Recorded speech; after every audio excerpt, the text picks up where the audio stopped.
Welcome to Crimes in the Dark, the channel where the most chilling crimes come to life in the dark. Before sleep catches up with you, subscribe, and tell me where you're listening to this story from. Now turn off the lights, get comfortable, and let yourself go, because what you are about to hear is real. Case 1. On April 3rd, in the small town of Ashford Springs, North Carolina, a man walking his dog found the body of a young man hanging from a tree by the river. The scene was disturbing. The rope was securely attached to the trunk, and the corpse showed clear signs of having struggled for his life. He had deep lacerations on his chest and friction burns on both hands, suggesting that he tried to hold on or free himself before suffocating. A few meters away, police found several broken beer bottles, the victim's carefully placed shoes, and a partially damaged cell phone. On it, the last messages were addressed to a contact with a strange name, PCYDEN. The site was stained with mud, with recent tire tracks that did not match the usual terrain. The victim was identified as Brian Talbot, 18.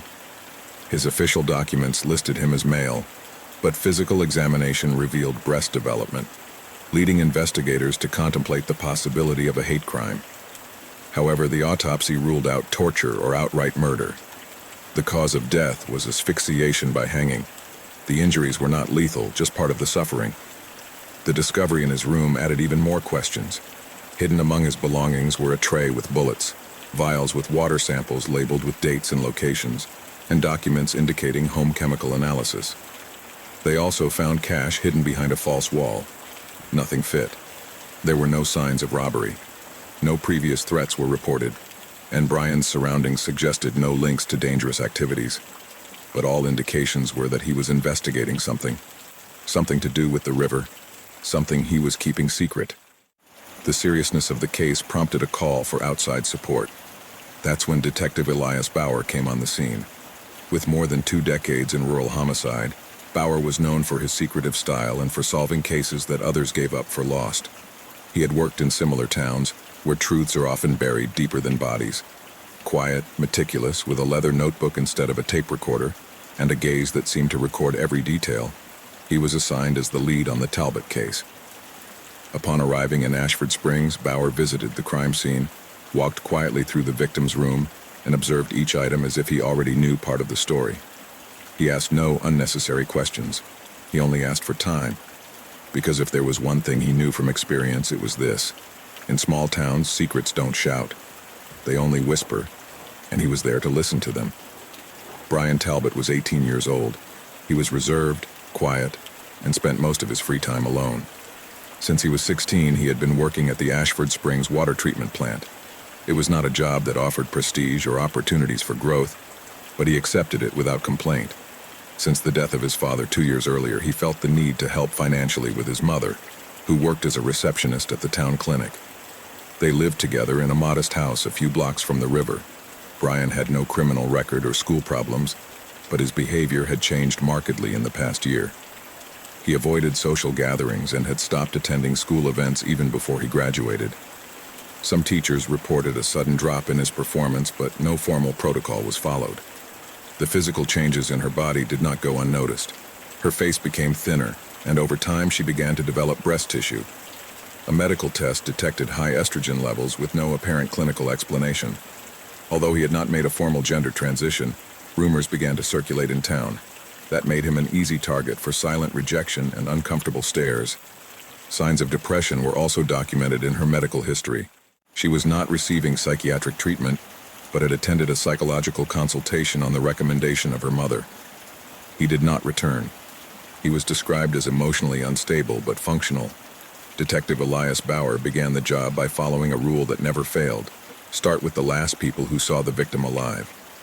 Larry Bishop's name surfaced in the first 24 hours, mentioned by at least 3 people who claimed to have seen him near the river the night before the body was found. It was not the first time his name had appeared in a police report. He worked as a technician at the same water treatment plant where Brian Talbot had been employed. He had a record for aggravated assault, plus a couple of DUI arrests. He was not a particularly discreet guy, nor was he someone who engendered trust. Bauer requested traffic camera footage and the registration of motels in the vicinity, while sending a couple of officers to track him down. Larry was found the next day in his trailer, smoking in the back, as if nothing had happened. He said that yes, he had been on the river, had a few drinks with Brian, and then went with a girl to a motel on the outskirts near Highway 16. He said it without worrying too much. The detective did not interrupt him. He just listened, watched his body language, and made a mental note of the tremor in his right leg when he mentioned Brian. The alibi was verified. The woman Larry was with that night confirmed the story, and the motel staff recorded his check-in at about 10:10 p.m. The lobby camera showed him clearly. The cameras in the lobby showed it clearly. At that time, Brian was not yet dead, but it wasn't the alibi that caught Bauer's attention.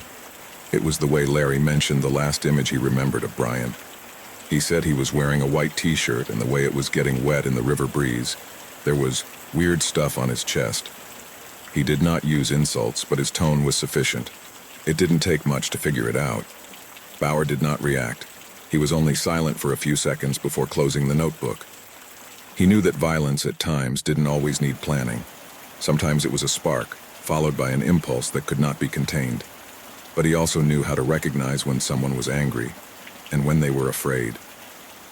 Larry Bishop looked more confused than guilty, like someone who didn't fully understand what he had witnessed, or like someone who preferred not to talk too much so as not to be exposed for other reasons.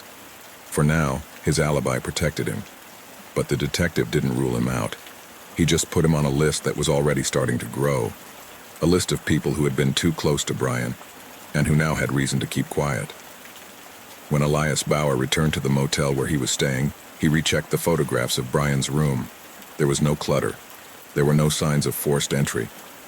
But the pattern of the material collected indicated more than mere curiosity. There was logic in the documents, in the labels on the water samples, in the dates carefully handwritten in blue pen. At least a dozen vials were marked with initials. Between them, repeatedly, they read PC. It did not take long to confirm what those initials corresponded to. Paul Camden, 70 years old, retired hydrologist, lived alone in a cabin on the edge of town near the state forest boundary. He had worked for the Department of Natural Resources for more than 3 decades. He had retired without honor or scandal. In Ashford Springs, he was known as a reclusive old man, somewhat paranoid but kind to those who earned his trust. Brian had been one of those few. According to several testimonies collected in the following days, Paul acted as a father figure to the young man. He guided him, listened to him, and above all included him in an independent investigation into possible water contamination in the town. No one knew for sure what they were looking for. But now, with 2 deaths linked by the same cause, the connection was impossible to ignore. News of the second body arrived at dusk on the 5th day. Paul Camden was found in his home, lying face down on the living room floor. He had been shot 3 times, 2 to the chest and 1 to the head. The body showed signs of having been dragged, and some items in the house had been moved but not stolen. The television was still on, and the electric stove was still hot. The back door, broken from the inside. There was no sign of a fight. It was a quick and targeted execution. Professional. Bauer arrived on the scene a few minutes after local police cordoned off the area. He didn't say much. He looked at the layout of the body, the angle of the wounds, then walked to the desk in the back. There, among maps, notes, and charts, he found an unlabeled folder. Inside, several documents were stained with small dried drops of blood. They were hard copies of reports from the water treatment plant, some with dates crossed out, others with figures altered by hand. There was a pattern. Paul Camden wasn't just investigating. He was about to blow the whistle, and someone had stopped him before. In the kitchen, a notebook in shaky handwriting recorded Brian's visits. The last entry was recent. B brought new samples from east of the river. Says someone else knows what we are doing, concerned. Told him not to come back for a while. It didn't look like a crime of passion. It wasn't emotional revenge. It was silencing. And that definitely elevated the level of the case. Bauer closed the folder carefully. He looked at one of the back windows of the house, still ajar. He knew the town had crossed a line. 2 people dead. A teenage boy with signs of unexplained feminization and a retired scientist who had warned about the water. Both connected, both eliminated. The detective did not say it out loud, but in his mind the idea had already formed. This was not a chain of individual crimes. This was systematic, and those behind it were not impulsive. They were organized, methodical, and above all, desperate to hide what Brian and Paul had discovered. Following the discovery of Paul Camden's body, Elias Bauer requested access to all records related to the Ashford Springs water treatment plant. He did so unannounced. He did not ask permission from the mayor's office. He personally appeared at the site offices the day after the crime, at 8:03 a.m., and asked for Jonah Keller. Keller was the plant's chief operating officer. He had been in the position for 12 years and had directly supervised the area where Brian Talbot worked. He was middle-aged, meticulous, always well-dressed, with a controlled voice and a language that seemed rehearsed. He was known for his efficiency, but also for his evasiveness when something went wrong. During a state audit 3 years ago, his name appeared on a report of irregularities in waste management. The matter was closed without consequences. Insufficient evidence was found. But since then, the plant has stopped receiving surprise visits. Bauer found him in his office, sitting behind an impeccably tidy desk. He did not ask for a lawyer. He did not deny the relationship with Paul Camden. In fact, he was the first to mention it. He said Paul had developed a personal obsession with the water quality issue, that he had lost his sense of objectivity, and that his methods were unprofessional. Then, bluntly, he admitted something else. He said that he had indeed tried to buy Paul's house a few months ago, under the pretext of expanding a drainage control plot for the river. He claimed he did so not to silence him, but because the property was poorly maintained and posed a risk to nearby infrastructure. Bauer did not respond. He only noted the phrase. When asked directly about the water samples found in Paul's house and Brian's room, Keller was more defensive. He stated that the actual origin of those samples could not be verified, that anyone could label bottles with dates and locations, and that there was no official protocol to independently validate the analyses. He said that he did not know for certain whether Brian had been collecting data, but that if he had, he would have violated internal plant rules. He avoided referring to him as a victim. He called him the boy. The critical point came when the detective asked him where he was the night of Paul Camden's murder. Keller shrugged and replied, "At home, alone," that there was no one who could confirm his location between 8 p.m. and midnight. He acknowledged that he had no solid alibi, but maintained that he had had no involvement in the crime, and that he was not stupid enough to leave fingerprints in such a situation. The tone of his voice changed at that moment. It became more tense, colder. He was unfazed to hear that Paul had been shot 3 times. He didn't seem affected to learn that Brian had died days earlier. He just seemed annoyed at having to answer questions. For Elias Bauer, that was more revealing than any confession. I had no direct evidence, not yet, but he could read reactions. And Jonah Keller wasn't acting innocent, nor like a desperate killer. He acted like someone who had long been accustomed to manipulating systems from the inside, who understood the mechanics of the cover-up and knew that in the absence of evidence, the truth could be buried as easily as a body is buried. Deep in Keller's personnel file, one more piece of information caught Bauer's attention. He had been a fellow student of one of the regional inspectors of the Department of Natural Resources, the same one who had signed the plant's compliance reports for the past 3 years.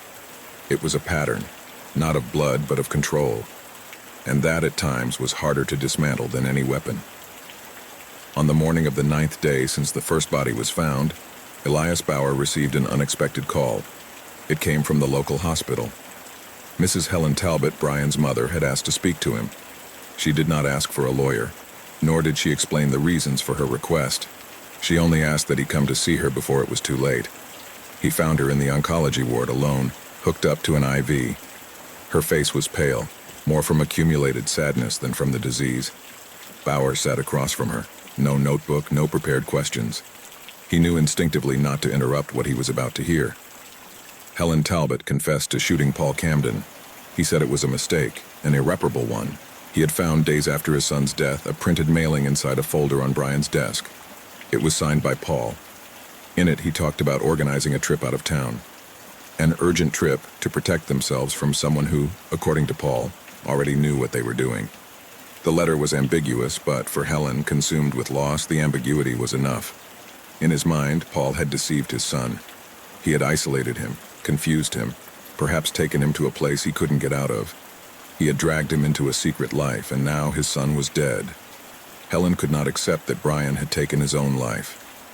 She needed another explanation, and she found it in Paul.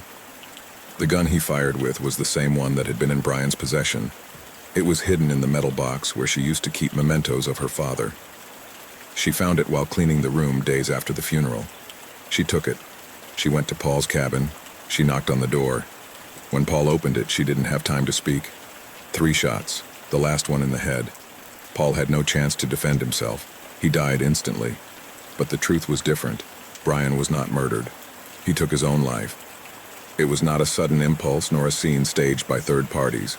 The broken bottles, the wounds on his chest, the hands burned by the rope, all indicated a desperate act. Brian had tried to cut himself with a broken bottle. He failed.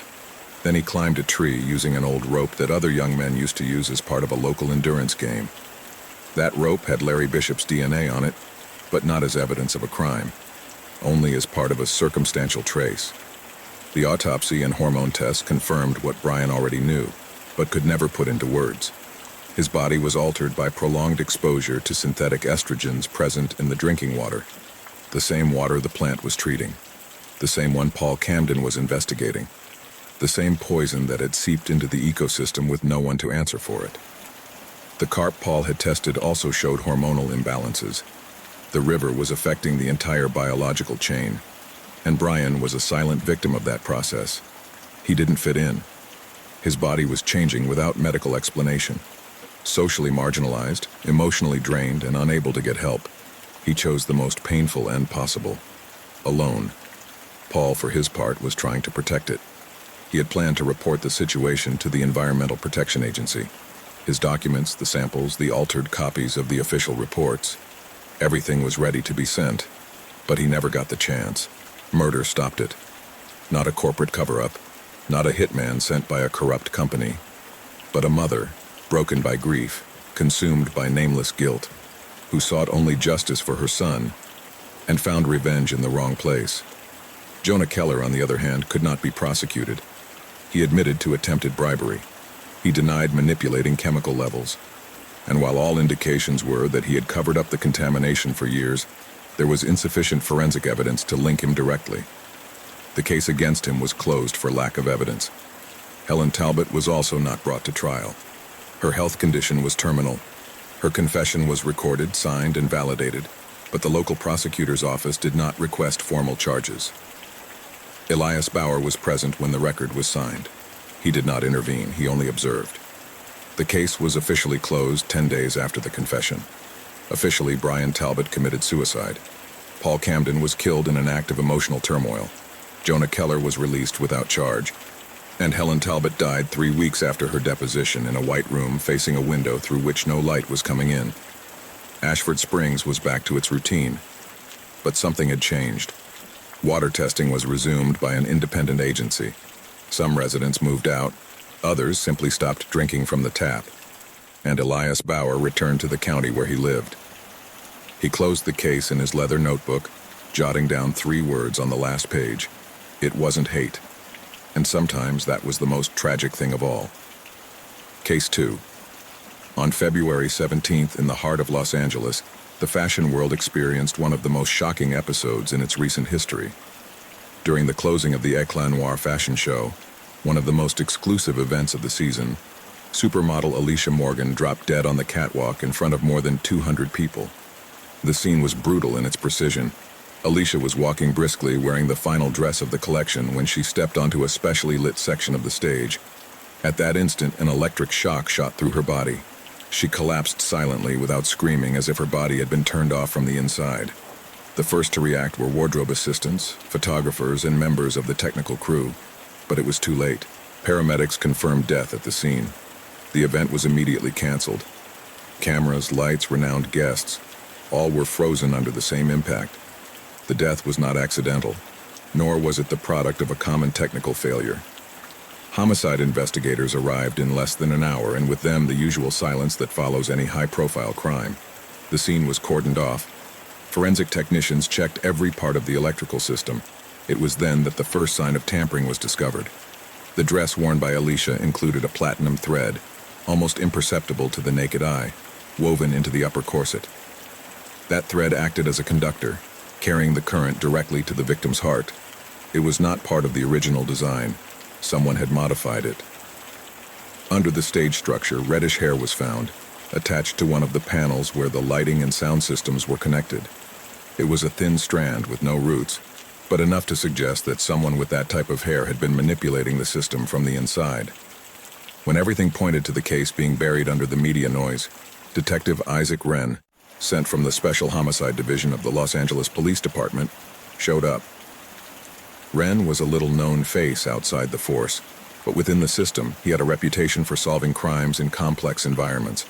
Creative industries, public figures, cases with too many cameras and too few witnesses willing to talk.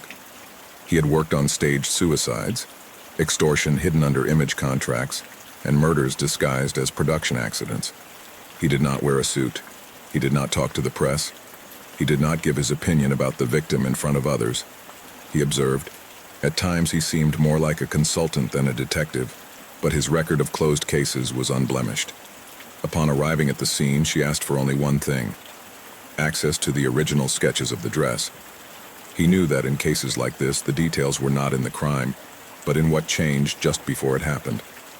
While reporters spoke of tragedy and the public demanded answers, Isaac Wren was already thinking of another word: sabotage.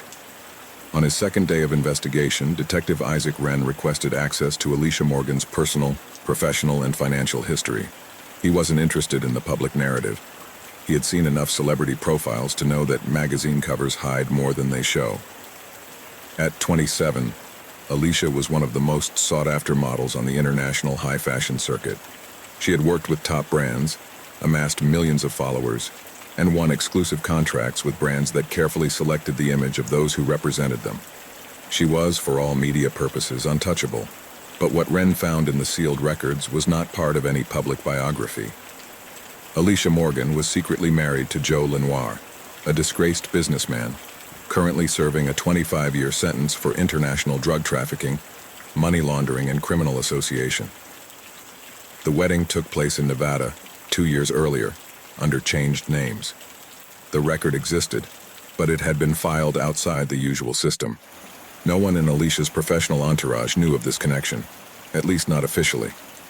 The immediate question was simple: why would someone at the pinnacle of the fashion industry risk everything for an organized crime figure? The answer came not from the records, but from a sequence of emails and voice memos recovered from Alicia's phone.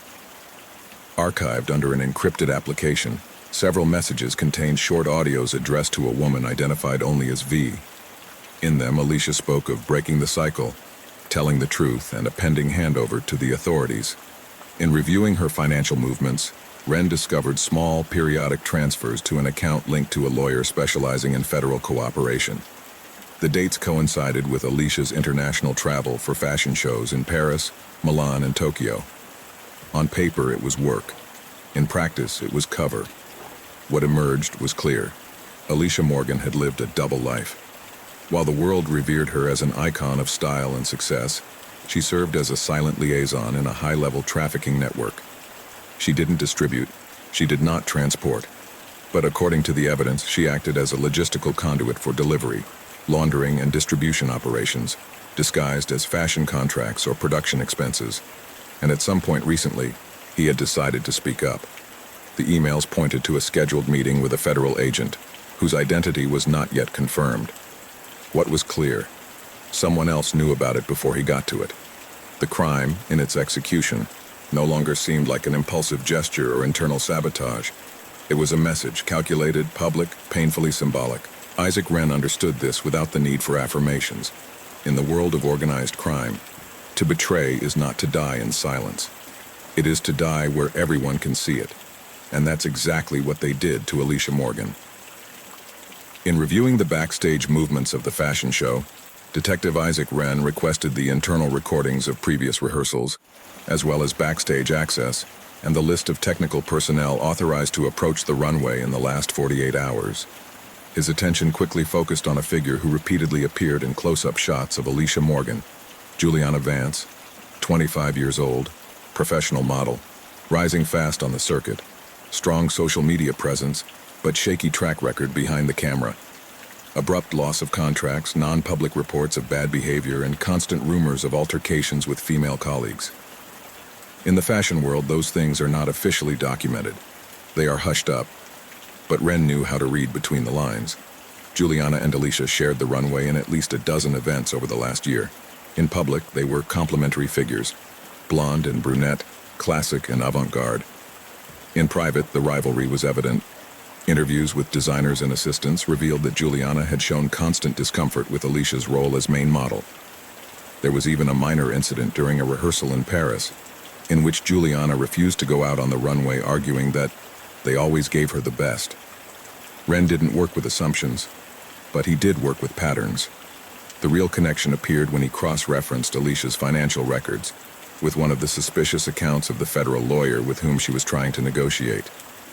In Alicia's internal cell phone notes, there was an untitled file with key initials: JV, NL, JP, Paris LAX route. To an outsider, it meant nothing. To Ren, it was a direct clue.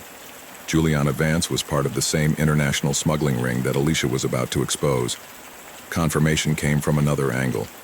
In analyzing the communication devices of the parade staff, the forensic technical team located encrypted messages sent from Juliana's phone to an inactive number in Eastern Europe used in operations linked to Joe Lenoir. Although the messages were deleted, their technical trace remained. The motive was solidifying. Juliana not only competed with Alicia in the fashion world, but they shared ties to the same man, Joe Lenoir. For Juliana, he wasn't just a business contact. It was an obsession. Close friends mentioned in later interviews that she talked about him as if he was still active, as if he would one day come back for her. In Alicia, he probably saw more than a professional threat. He saw a traitor, an emotional rival, and an obstacle that needed to go away. The prosecution still had no direct evidence of his involvement in the crime, but his name was already on the case file marked by Ren in black ink. Possible executor, double motivation, backstage access, reddish hair. Everything matched. But in high-profile cases, coincidence is not conviction. It was just the beginning. And Ren did not work with principles, he worked with certainties. As the case progressed, the focus of the investigation shifted from the victim's surroundings to the more technical elements of the crime. The dress Alicia wore the night of the fashion show was a one-of-a-kind piece, designed specifically for her. Metallic details, experimental finish, a mix of haute couture and technology that only someone with a risky profile would dare to sign. That someone was Gavin Travers, 42 years old, renowned in the fashion world for his provocative designs and his history of discreet scandals. He had fallen off the radar for a couple of years and had only made a strong comeback this season, thanks to an exclusive collaboration with Eclat Noir. On the surface, his career appeared to be on the mend, but behind the creative facade, there was more. Isaac Wren ordered a complete review of the materials used in the dress. The platinum thread that had conducted the electrical discharge did not appear in the original design drawings submitted to production, nor did it appear in the brand's official documentation. But it did match previous work Travers had done for runways in Asia, where he had used experimental conductive fabrics as part of his disruptive style. At the same time, a parallel line of investigation led to an old workshop on the outskirts of Pasadena. The location was listed as a creative warehouse associated with Travers' studio. Upon obtaining a warrant and entering with a tactical unit, authorities found not fabrics, but something more compromising. A partially dismantled chemical laboratory. There were traces of processed heroin, pressing tools, and hidden molds that mimicked parts of the inner lining of his runway garments. Everything indicated that Gavin Travers was trafficking drugs using his own creations as a means of transportation. Alicia had apparently discovered this months earlier. Testimony gathered from wardrobe assistants and technical personnel indicated that, shortly before her death, Alicia had a private discussion with Travers backstage. There is no recording, there are no direct eyewitnesses, but one of the assistants claimed to have heard her say in a low voice, "If you don't stop it, I will." Taken in for formal questioning, Gavin Travers partially confessed. He admitted working for Joe Lenoir, producing special designs that were sent to buyers in Europe and Asia. Each garment included hidden compartments within metal fabrics, impossible to detect in ordinary customs checks. The payoff was high, the risk was calculated, but Travers denied any involvement in Alicia's murder. He said he did not have access to the electrical system on the stage, that he only designed, and that the dress had already been altered without his knowledge when the night of the fashion show arrived. He stated that, although he knew Alicia was drifting away from the circle, he never believed she would ever openly betray them, and that, if she had, He would not be so stupid as to make her a public martyr. Wren listened to it all without comment. She knew that partial truths were the norm in these cases. What was clear to her was something else. Travers had every reason to want to silence her, and he had the means to create a lethal garment. But the method of the crime, an electric shock perfectly timed to an exact position on the catwalk, suggested more than anger or desperation. It required technical knowledge, precision, and access to the system from the inside. Travers, though guilty of many crimes, did not appear to be the enforcer. Just one more of those who had too much to lose if Alicia talked. And in that world, everyone knew that silence was not an option. 5 days after Alicia Morgan's death, Detective Isaac Wren traveled to Victorville Federal Penitentiary. He did not do it out of protocol or judicial pressure. He did it out of conviction. From the beginning, he knew there was something about Joe Lenoir that didn't fit the kind of executive order that defined crimes in the traditional criminal environment. Too visible, too exposed, too emotional. The visit was approved within hours. Wren's name opened doors without the need for lengthy explanations. The meeting took place in a small room with no active cameras, 2 guards on the other side of the glass, and a restrained tension that filled the air without the need for words. Lenoir was aged, but not weakened. His presence was still commanding, even under the rough cloth of the prison uniform. In his eyes, there was not the cold glint of criminals who assume their role with cynicism. There was something else, something murkier, more human. Wren watched carefully, every gesture, every breath. He wasn't looking for a confession. He was looking for something that didn't appear in the reports, the real weight of guilt. The records had already revealed enough. Outgoing communications from the prison showed active contacts with those involved in the network. There were encrypted messages, code names, ambiguous references to the centerpiece and corrective measures, all that was needed to generate obedience without the need to give a direct order. And yet, standing in front of him, Wren confirmed it. Joe Lenoir had not authorized Alicia's murder, not because he couldn't, but because he didn't want to. Lenoir's face was not that of an indifferent man. It was that of someone affected by an outcome that, though inevitable, had reached him more deeply than he was willing to admit aloud. He knew Alicia was planning to speak.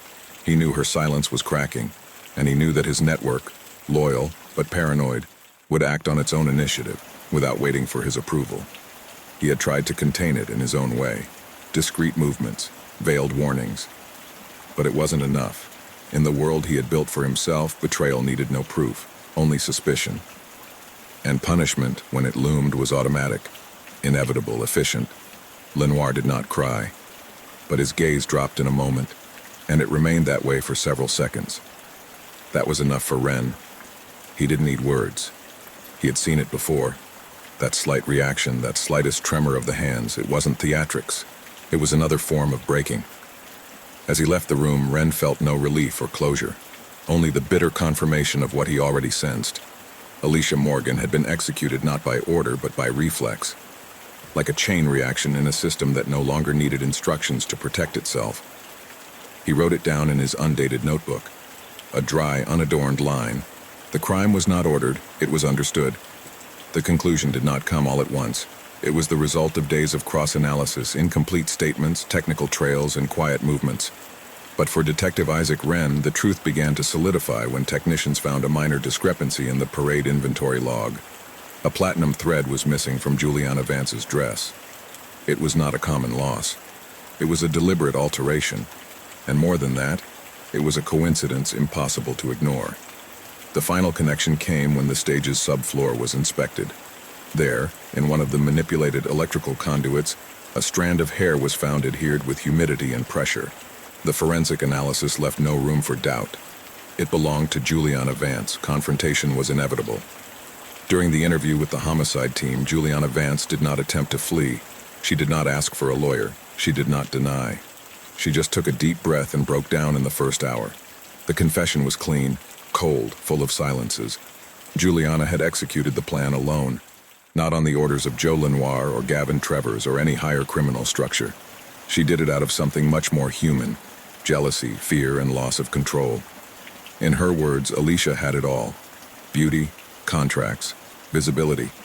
And yet, she wanted more. She wanted to break away from Lenoir. She wanted to destroy everything that had been built. For Juliana, that was unforgivable.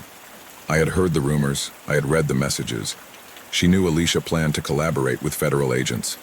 But beyond the legal risks, what really consumed her was the thought of losing Joe. Even in prison, even distant, he was still her focus, her obsession. In his mind, if Alicia spoke, everything would disappear. The business, the name, the chance to regain her place in that structure that, though corrupt, gave meaning to her life. The plan was simple.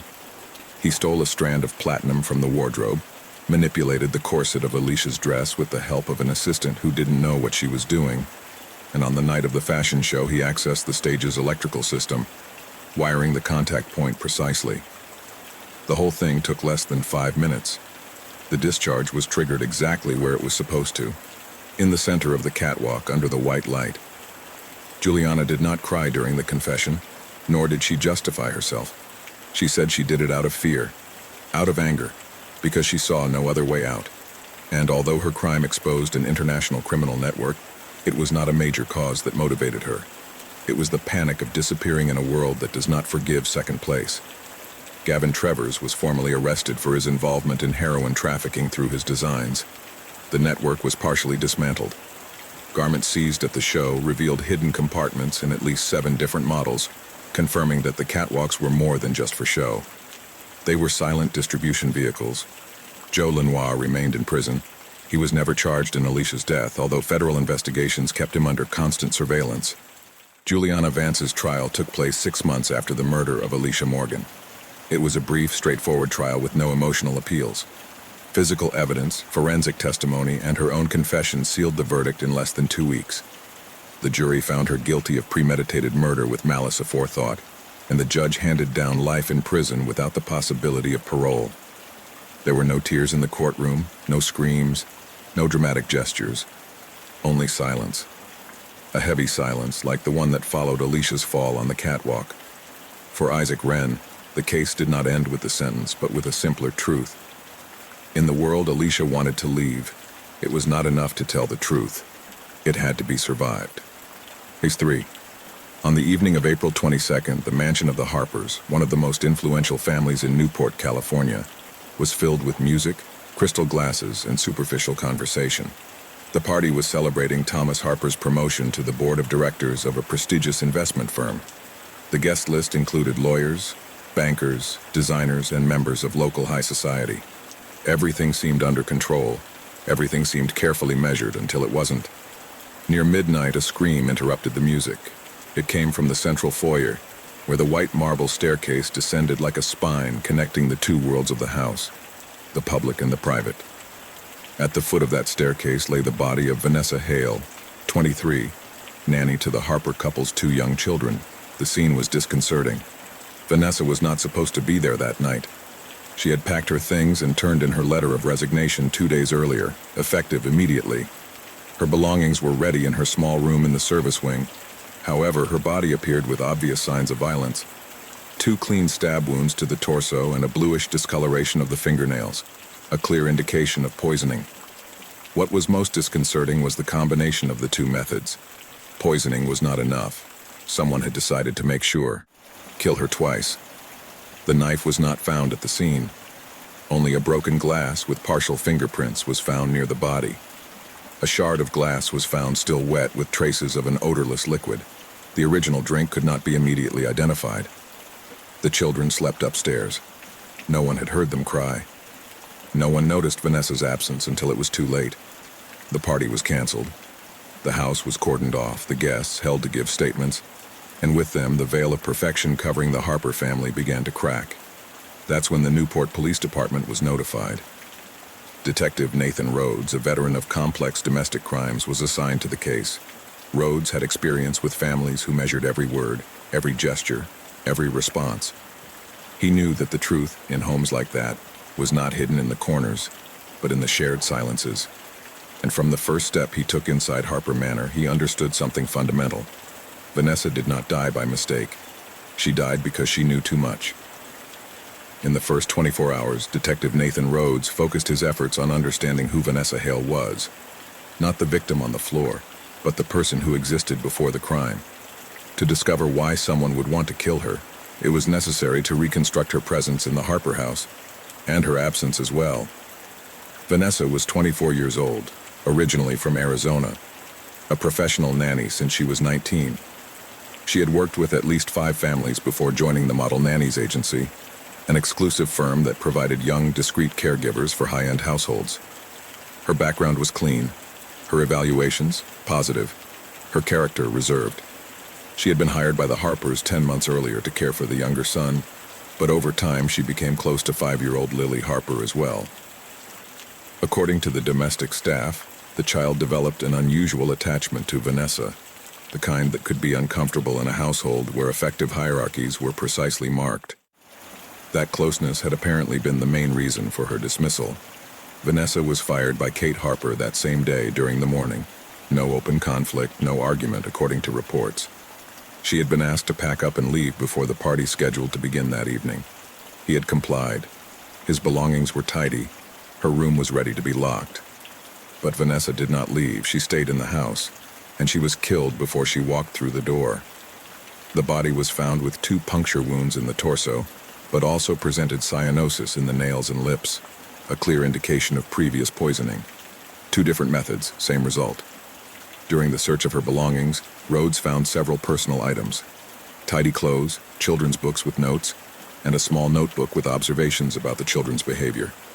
There were detailed notes on routines, emotional attitudes, and, in some cases, indirect mentions of the mother. No direct accusations, just fragments, but the general tone suggested more than professional responsibility. It suggested vigilance, concern, intent. Inside a package of tissues carefully hidden was found a note with 6 digits. It was the combination to the family safe, located in Thomas Harper's office. That information was not supposed to be in her possession. Vanessa had no administrative role or authorized access. Either someone gave her that code, or she discovered it on her own. That finding changed the direction of the investigation. Vanessa wasn't just an employee. She had begun to cross boundaries that not everyone was willing to tolerate. And in an environment where everything was supposed to be kept under control, her continued presence posed a silent threat. It was not a crime of passion nor a robbery, it was a decision. And for Rhodes, the message was clear from the start. Vanessa Hale didn't die because she was in the wrong place. She died because they could no longer let her out. The first name to emerge with weight in the investigation was that of Kate Harper, not only because of her closeness to the victim, but because of the unquestionable fact that she had been the last person in direct authority to interact with Vanessa during her lifetime. Kate was 42 years old, an event planner, mother of 2 young children, and frequent hostess to Newport's social elites. The mansion she shared with her husband was not only her residence, it was her showcase. Nothing was improvised there, not the furniture nor the emotions. That precision also extended to the way he managed his domestic environment. Detective Rhodes joined her in the home office, converted into an interview room after the arrival of the forensic team. Kate maintained control of her language as if she were still at a gala. But her discomfort was evident beneath the surface. She spoke in short sentences, with carefully chosen descriptions, but every time Vanessa was mentioned, her gaze tightened. She confirmed that she herself had fired the nanny on the morning of the crime. She claimed personal reasons. When asked for clarity, she confessed that she felt Vanessa was becoming too close to her children, especially Lily. She claimed that the child was showing signs of preference, of attachment, of affective displacement, in her words. She couldn't stand it. While checking the internal network of the house, the technicians found a hidden camera installed inside the playroom. It was not part of the general security system. It was an independent device, camouflaged among toys. It was not active at the time of discovery, but the storage history showed recent recordings. It had been installed by Kate. She admitted it herself, justifying it as a surveillance measure. She said she wasn't looking for anything specific, that she just wanted to make sure Vanessa didn't cross boundaries. Later, without being asked, she stated that she had seen strange behavior. She commented that in the last few days she noticed Vanessa discreetly following her husband around the house, as if she was trying to figure something out. She stated that she mentioned it to Thomas, but he took it as a minor misunderstanding. For Detective Rhodes, that sentence was key. Not so much because of what it said, but because of the need to justify it without being asked. No prints of Kate Harper were found on the broken glass next to the body, nor were any traces of her found on the staircase or in the hallways near the scene. She had no access to the poison. No traces of blood were detected on her clothing or signs of extreme emotional disturbance. Everything indicated that he did not directly participate in the crime, but his presence, his surveillance, his decision to fire Vanessa, and the way he kept her under observation were all part of the pressure ecosystem surrounding the victim. Vanessa didn't just live in that house. She inhabited an environment where every step was measured, and her emotional closeness to the children was interpreted by Kate Harper not as a kindness, but as a threat. He was not guilty of the murder, but he had contributed to creating the climate in which the victim became a target. In his notebook, Rhodes wrote a brief note, simple, no conclusions, just an observation. The nanny took care of the children, but she also aroused jealousy, and that, in this house, was enough to disappear. As the investigation continued within the confines of Harper Manor, a new figure entered Detective Nathan Rhodes' radar. His name was not among the party guests or on the active personnel register that day, but his presence was significant, silent. Close to the victim, Mia Landon, age 23, registered nanny with the same agency that had hired Vanessa Hale. She had been pre-selected to replace her during the family trip to the mountains, scheduled for the following week. Vanessa knew that. The transition had begun, though it wasn't official yet. When Rhodes subpoenaed her to testify, Mia showed no signs of resistance. She showed up promptly, polite, nervous, almost too restrained. Her story matched the Harpers. Vanessa was leaving home, and Mia had been considered as a temporary option. But something in her body language revealed there was more. It was toxicology that pushed the research towards her. Examination of Vanessa's body revealed the presence of tetrahydrozoline, a substance found in over-the-counter eye drops. Its oral ingestion, while not necessarily fatal, can cause drowsiness, irregular blood pressure, and in high doses, cardiac disturbances. It was not a classic poison, but it was an effective debilitant. When presented with the result, Mia confessed. She had put eye drops in Vanessa's breakfast the morning of the crime. She did it alone. She had planned it for days.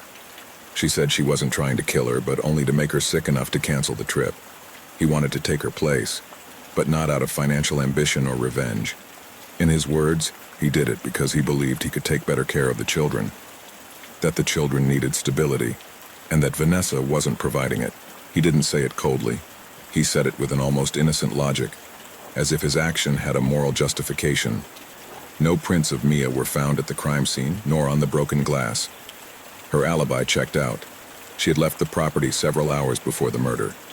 No evidence placed her in the house at the exact time of death, but her previous intervention altered Vanessa's physical state, weakening her, slowing her reflexes, making her vulnerable.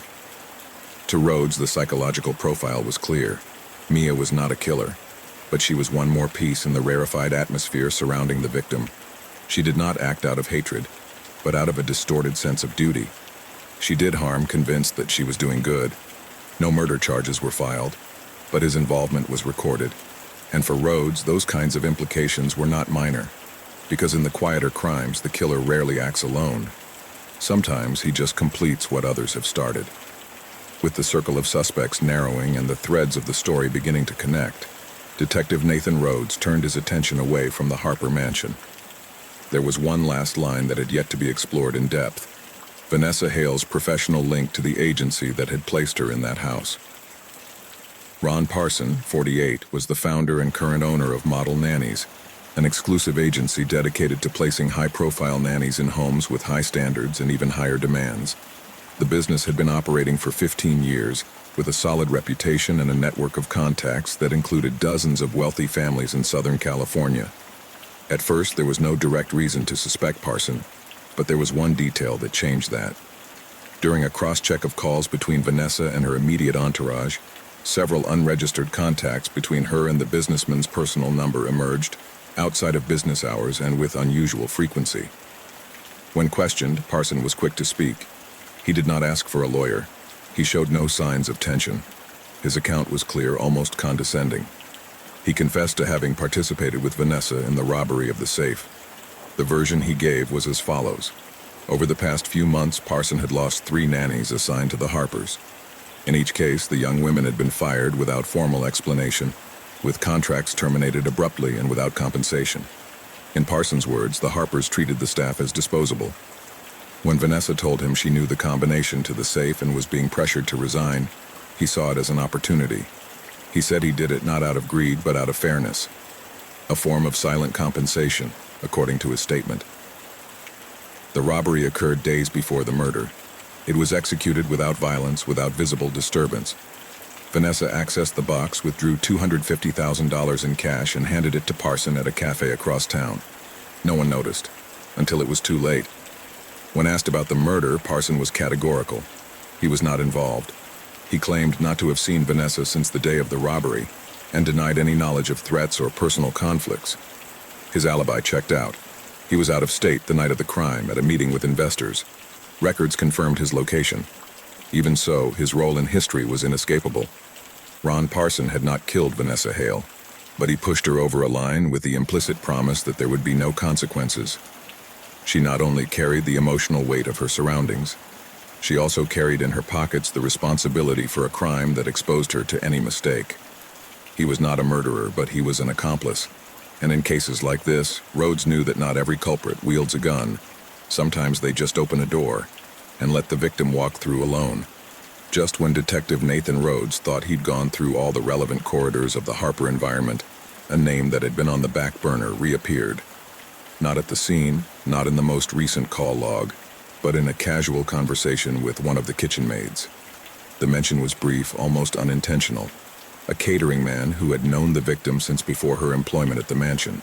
The name was Matthew Crowell, 29 years, private chef and caterer, occasionally hired by the Harper family for minor events. That night, he wasn't on the official staff list, but his van was seen parked briefly a few blocks from the property, hours before Vanessa's body was discovered. The connection was personal. Matthew had been Vanessa's partner for nearly a year. The relationship had ended 8 months earlier, according to records of messages and cross statements. No visible scandals, no allegations, but also no wounds. Also no. When questioned, Matthew admitted that the breakup had not been entirely amicable. According to him, Vanessa told him that she did not want to start a family, that her priority was her career and her independence. It was a painful decision for him, but accepted. What he could not accept was to see her later in photographs with the Harper's children, in closed social networks, in images shared by mutual friends, in publications that were not public but reachable. Vanessa would appear in family activities, cuddling little Lily, reading stories, baking cakes, fulfilling, without intending to, the role he had wanted to build with her. Matthew made no secret of it. He felt betrayed, hurt, as if she had lied, as if she had denied a life with him only to live an idealized version in another house. And though he didn't express it violently, his words were laden with resentment. No direct evidence was found to place him at the crime scene. Exterior cameras did not record him entering the property. There were no prints of his on the staircase nor on the broken glass. His alibi was weak. He claimed to have been taking a ride in his truck to clear his head. The GPS tracking only showed movements with no definite pattern. When asked about Vanessa, his tone changed. He spoke of her in the past tense, but with a visible emotional charge. He mentioned that he still thought about her, that he wondered if everything could have been resolved differently. For Rhodes, that was the key point. The kind of sentence that doesn't involve action but unresolved emotion.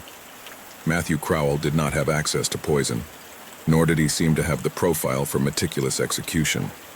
But he had the kind of emotional wound that could make someone impulsive if the line was crossed. And if he approached the house again that night, even without going inside, he may have seen more than he said, or done more than he admitted. The closure of the case came days later, when a ceramic knife was found partially buried in the back garden of the Harper mansion. It had traces of blood on the blade and a partial fingerprint on the handle, barely noticeable. Forensic analysis confirmed that the blood belonged to Vanessa Hale, and the print, after processing, matched that of Matthew Crowell. The smoking gun, however, was not the weapon. It was a small crumpled children's drawing found near the body with a bloodstain and a full print on it. The paper belonged to Lily Harper, the print also Matthew's. That was the missing piece. When confronted by Detective Nathan Rhodes, Matthew confessed. He did not try to justify what he did. He claimed it wasn't planned, that he met her in the hallway on his way to say goodbye to the children, that they argued, that she told him that her life no longer included him, that seeing him with the Harper children hurt him more than he could bear, and that, in that moment, he didn't think. He just acted. He stabbed Vanessa twice. The poison was already circulating in her body. She was weakened. She could not defend herself. He fled through the back of the garden. He threw the knife away and disappeared. Vanessa Hale died as she lived in that house, trapped between confused affections, silent power structures, and decisions that did not entirely belong to her. Her death was the result of a sum of pressures. Mia poisoned her to get her out of the way. Ron Parson pushed her to commit a theft for work revenge. Kate Harper isolated her emotionally. But it was Matthew Crowell who killed her. The hidden camera revealed more than expected. Built-up tensions, broken loyalties, and the truth of a house where nothing was as perfect as it seemed. The trial was brief. Matthew was convicted of second-degree murder. Mia Landon received a lesser criminal penalty for tampering with substances with collateral damage. Ron Parson faced charges of accessory to robbery. The Harper family maintained public silence. The mansion was put up for sale, and Detective Nathan Rhodes closed the case with just one more entry in his notebook. It wasn't a single motive. It was the sum of all of them. Case 4 Monday morning at a luxury car dealership in Scottsdale, Arizona. Routine came to an abrupt halt. At 9:17, a salesman opened the trunk of a black sedan to show off its spaciousness to a potential customer. What he found was not a forgotten tool or a misplaced accessory, but the lifeless body of a young woman, partially wrapped in a thermal blanket in the maintenance room. The body was identified minutes later as Liselle Grant, 28 years old, a saleswoman who had been with the dealership for 3 years. According to initial forensic observations, the victim had died from blunt trauma to the base of the skull, probably from a blunt frontal blow. No signs of defense were observed. There was no struggle. There was no blood in the vehicle. The absence of forced entry and the fact that the building's alarm had not been activated the night before quickly led to a preliminary conclusion. Whoever placed the body there had authorized access to the site. He knew how to move. He knew how to avoid triggering the sensors. And above all, he knew exactly which car to use. The vehicle in which the body was found had been received 3 days earlier as part of a customer exchange. It was not yet on official display, but it was clean with the tracking system deactivated for maintenance. It was, in short, invisible within the dealership's internal system. Perfect for hiding something, or someone. Liselle had no family in town. She had come from Colorado by herself, with an impeccable resume and an aggressive sales record. Within the dealership, she was known for her results, and also for her ability to make those who couldn't reach them uncomfortable. Early interviews revealed an atmosphere of high internal competition, monthly bonuses, covert pressures, open rivalries. The internal security cameras did not capture any suspicious movements. Some sectors of the system had not been working for a week. The maintenance report confirmed it. Another not minor detail. When Detective Connor DeWitt, a Maricopa Homicide Division designee, arrived on the scene, he knew from the first glance that this was not an open case. It was a contained crime executed from the inside, probably by someone who knew the victim well. And as happens in crimes without witnesses, everyone in the place had something to lose. On his first day on the case, Detective Connor DeWitt requested access to the internal file of Liselle Grant, the deceased employee. The technical information offered no surprises. 30 years old, originally from Colorado, no children, no criminal record, no medical alerts on file. She had arrived in Scottsdale 3 years earlier, hired as a salesperson for the Vanguard Elite Motors luxury car dealership. Since her arrival, she has risen steadily. According to the company's internal records, Liselle was at the top of the sales charts month after month. She had charisma, technical knowledge, and an aggressive approach that made her stand out to both customers and her peers. Some admired her, others put up with her. Few ignored her. The month before her death, she had been selected to host a corporate cocktail party, an annual event organized by headquarters to reward performance and loyalty. It was no small position. Not only did it entail exposure to high-level executives, but also access to exclusive incentives, new contacts, and eventually out-of-state opportunities. For many, it was the first step toward real advancement within the group. It was also confirmed that she was romantically involved with Jeff Norwood, a self-employed financial analyst. They did not live together, but shared routines. Their relationship was not widely known among coworkers. Apparently, Liselle preferred to keep her private life outside the dealership. In reviewing her recent communications, DeWitt found a pattern. In the weeks leading up to her death, Liselle had sent and received several emails related to the corporate event. In one, she requested access to VIP customer information that was not in her database. In another, she was arguing with a colleague about an apparently misallocated sale, demanding a formal review by the sales manager. The last interactions he had within the dealership's internal system were recorded the previous Friday, around 7:40 p.m., a time when, officially, he should no longer have been in the building. At the same time, the site's general alarm remained deactivated. The coroner's report estimated the time of death between 2000 and 2100 hours. For DeWitt, that was enough to rule out chance. Liesel was alone, but not by accident. She was waiting for someone or had been summoned with a solid enough excuse to stay past her schedule. And whoever found her, it wasn't a stranger. It was someone who also had access, knowledge, and probably a personal reason. In every investigation, there are profiles that stand out not because of the evidence linking them to the crime, but because of the way they react to the loss. For Detective Connor DeWitt, Jeff Norwood was one such case. Boyfriend of Liesel Grant, freelance musician, without steady employment for almost a year. He lived in a small apartment on the outskirts of Scottsdale, where he also stored an untidy collection of instruments, recording material, and unconventional objects. Among them, a decorative sword hung above the main sofa, the same object he was wielding at the time of his arrest. The scene was surreal. 2 days after the body was found, Norwood was found standing in front of a closed downtown store, screaming incoherently. He held his sword aloft, barefoot, his eyes glazed over. According to witnesses, he kept repeating that it was done and that she had asked for it. He was taken down by the police without further incident. Once in custody, he declared that Liesel had died because of him, although he later clarified that he meant love and not blood. He had no wounds. She had no signs of having participated in a physical crime. Her fingernails were clean. His clothes, without biological traces. Toxicological examination revealed recent consumption of psilocybin and alcohol. This was not the first time he had faced episodes of emotional dysregulation. He had been voluntarily hospitalized months earlier for generalized anxiety. During the interrogation, he was confused, but focused on a single idea: jealousy. According to her account, Liesel had changed. She no longer shared her schedule with him.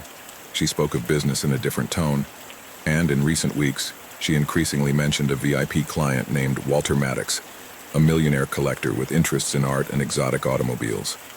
Jeff described him as the kind of guy who could buy anything, even her. Liesel's communications confirmed that Maddox was one of her recurring clients. Nothing in the messages suggested an intimate relationship, but a close professional bond. So much perhaps for someone like Norwood, trapped in unemployment and frustration. Jeff had no solid alibi. He said he was alone the night of the murder, composing music at home. There were no witnesses, there were no digital records, just his word. But there were also no traces of him at the crime scene or in the vehicle or on surfaces touched by the victim. The murder weapon did not match any object owned by him. And his mental health history, while troubling, included no history of violence. For DeWitt, Jeff Norwood was not the perpetrator of the crime. But his instability, his zeal, and his tendency to construct symbolic narratives as parallel realities made him a dangerous witness. Not because of what he had done, but for what I could imagine. Walter Maddox's name did not come up from internal records or security cameras. He was not on any restricted access list, nor had he been seen in the facility in the days leading up to the crime. He was mentioned by Jeff Norwood, the victim's emotionally unstable boyfriend, during one of his moments of fragmented lucidity while in custody.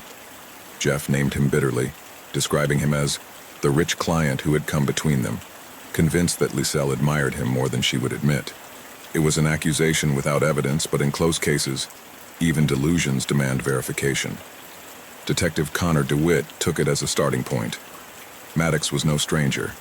He was a public figure in Scottsdale, known as much for his fortune as for his penchant for the eccentric. Retired real estate entrepreneur, collector of modern art and sports cars, occasional philanthropist. He had acquired several vehicles from the Vanguard Elite Motors dealership over the past 3 years, all through Liesel Grant. It was not an occasional link, but a frequent one. The meeting with Maddox took place in his private residence, a space as millimetrically ordered as it was impersonal. He received the detective without counsel and with no sign of discomfort. His demeanor was polite, distant, but always calculated. He spoke in well-structured sentences, as if each word had been mentally edited before leaving. He confirmed that he knew Lisel, that she had assisted him on several purchases, and that they had a strictly professional relationship. He said he admired her, even describing her as the only person in that dealership who really listened before selling. He denied any sentimental involvement. There were no personal messages, no late-night calls, no photos together outside of public events. DeWitt noticed something more valuable than denials. When asked if he knew the internal dynamics of the dealership, Maddox admitted that the atmosphere there was unusually competitive. He said he had witnessed arguments between employees, that some were not speaking to each other, and that he had felt a certain hostility in the air every time he made a purchase. In his words, the group did not celebrate individual achievements. Every sale by one was a defeat for another. Maddox had no makeshift alibi. On the night of the murder, he attended a charity gala in Phoenix, where he was photographed with local officials and donors. Cameras at the event clearly showed him between 7:45 p.m. and 10:10 p.m., just within the estimated time frame of Lisel's death. Her car never approached the dealership. No digital signal placed it anywhere near the location. The evidence was pushing him away, but his presence in the case remained a subtle line between power and emotional emptiness. He wasn't the guy who struck on impulse. He was the guy who kept quiet out of calculation. And yet there wasn't a single material clue that placed him at the scene of the crime. The detective closed the interrogation knowing that Maddox was not the killer, but also knowing something more important. Lisel moved in an environment where pressure came from above as well as from next door, and that even those who seemed to admire her may have inadvertently ignited resentment in others. Walter Maddox was ruled out as the perpetrator, but his mention, and what he revealed, adjusted the focus of the investigation inward. Because what was poisoning the dealership was not coming from the customers. It came from within. As Detective Connor DeWitt delved deeper into the environment of the Vanguard Elite Motors dealership, James Kenner's name inevitably came up, not because he was mentioned with suspicion, but because of the weight his absence generated in the atmosphere. Kenner was the star salesman, known for his consistent numbers, polished style, and ability to close deals in record time. For more than a year, he had been the quiet benchmark that everyone wanted to match, and few would tolerate. Lisel Grant had been the only one seriously threatening her dominance in the internal rankings, and that competitive friction had become visible in recent months. Not with words, but with looks, tense silence, and barely disguised professional gestures. In any other context, Kenner would have been one of the first to be questioned, but there was one detail that excluded him from the start. He was hospitalized. She had been admitted to the emergency room 3 days before the body was found, after suffering a severe gastrointestinal collapse. Nausea, vomiting, blurred vision. The initial hospital report spoke of food poisoning, nothing out of the ordinary, but something about that coincidence disturbed the detective. DeWitt requested access to Kenner's toxicology tests, and that's when the twist appeared. The report revealed traces of trichloromethane, a rare substance almost invisible to taste, that can cause loss of consciousness, arrhythmia, and even liver damage if ingested in small, sustained doses. This was not an accidental poisoning. It was a deliberate poisoning. Upon reviewing Kenner's work routines, it was discovered that he consumed lunches prepared by the same dealership's in-house service, but that in the previous days he had changed his diet to a series of home-cooked meals, prepared by a new co-worker in the common break area. On his last active day, he had eaten a soup brought in from outside, supposedly as a gesture of courtesy. For DeWitt, the message was clear. Someone had tried to eliminate James Kenner before Lisel Grant's murder, and not for revenge, but for competition.